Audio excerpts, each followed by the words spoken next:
ভাই শিরক সম্পর্কে কি একটু বিস্তারিত বলবেন? ভাই, আপনি শিরক সম্পর্কে বিস্তারিত জানতে চাইলেন। আমি একটা লেকচার দিয়েছি, concept of god in major religions. সেই লেকচারে একটা অংশে আমি শিরক সম্পর্কে বলেছি। শিরক শব্দটা আরবি, যার অর্থ কাউকে শরিক করা, আল্লাহর শরিক করা, আল্লাহর পাশে বসানো। ইসলামিক পরিভাষায় শিরক মানে আল্লাহ সুবহানাহু ওয়া তাআলার সাথে কাউকে শরিক করা। তাহলে ইসলামের পরিভাষায় শিরক মানে আল্লাহ সুবহানাহু ওয়া তাআলার সাথে কাউকে শরিক করা, আল্লাহর পাশাপাশি কাউকে ইবাদত করা, সেটাই শিরক। এটাই হচ্ছে সবচেয়ে বড় পাপ। আর আমরা যদি ইসলাম ধর্মের কথা বলি, অন্যান্য ধর্ম তারা এক ঈশ্বরে বিশ্বাস করে, তবে ইসলাম বিশ্বাস করার পাশাপাশি বিশ্বাস করে তৌহিদে। তৌহিদ একটা আরবি শব্দ, যেটা এসেছে আরবি শব্দ ওয়াহদা থেকে, অর্থাৎ একত্রিত করা, একতাবদ্ধ হওয়া। আর তৌহিদের মোট 3টা ক্যাটাগরি আছে। প্রথমটা তাওহীদ আল রুবুবিয়া, দ্বিতীয়টা তাওহীদ আল আসমা ওয়াস সিফাত, তৃতীয়টা তাওহীদ আল ইবাদা।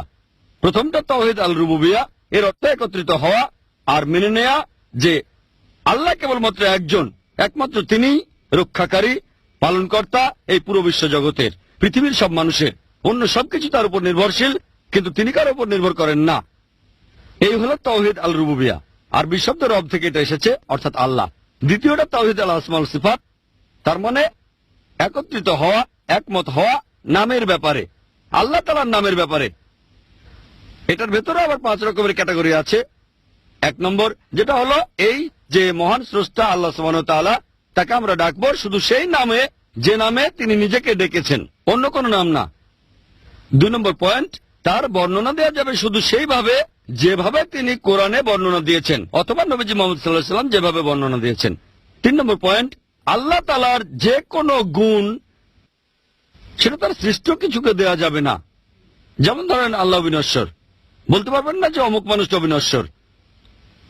আল্লাহ তাআলার কোনো শুরু নেই, বলতে পারবেন না যে অমুক লোকটার কোনো শুরু নেই।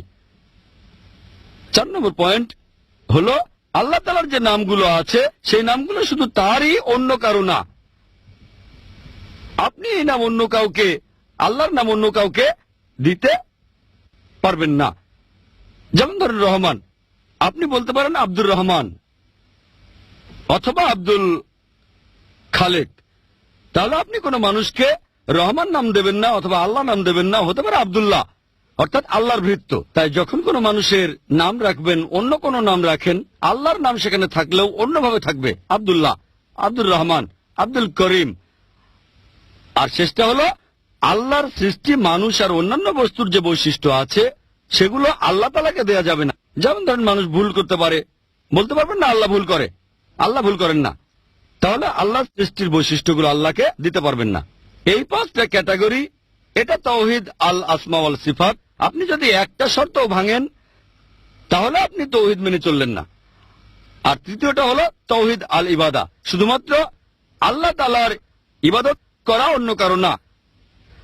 এক আল্লাহকে বিশ্বাস করাই যথেষ্ট না। অন্যান্য ধর্মে শুধু এক ঈশ্বরকে বিশ্বাস করেন, তবে তৌহিদের এই তৃতীয় ক্যাটাগরিতে এক আল্লাহকে বিশ্বাসের পাশাপাশি যদি অন্য কারো ইবাদত করেন সেটাও শিরক হবে।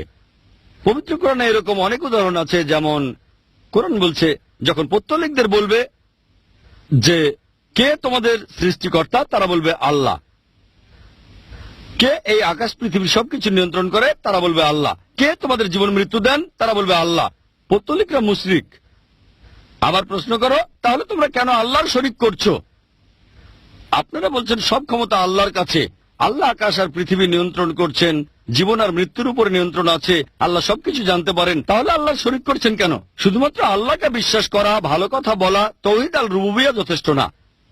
সুন্দর নাম দিয়ে ডাকা, তাওহীদ আল আসমা ওয়াল সিফাত যথেষ্ট না। 3টেই থাকতে হবে। যদি আল্লাহর পাশাপাশি অন্য কারো ইবাদত করেন, যদি তাওহীদের 3টি শর্তে যে কোনো একটা ভাঙেন, সেটাকে বলা হবে শিরক। হোক সেটা প্রথম ক্যাটাগরি, দ্বিতীয় বা তৃতীয়টা। এখানে আল্লাহ কোরআনে বলেছেন, উদাহরণ দিয়েছেন, মুশরিকরাও এক ঈশ্বরে বিশ্বাস করে, ঈশ্বরকে সুন্দর নাম দিয়েছে আল্লাহ, তবে পাশাপাশি তারা অন্য কারো ইবাদত করে। তাহলে শিরক মানে তাওহীদের 3টা ক্যাটাগরির যে কোনো একটা ভাঙা, তাওহীদের শর্তগুলো ভাঙা।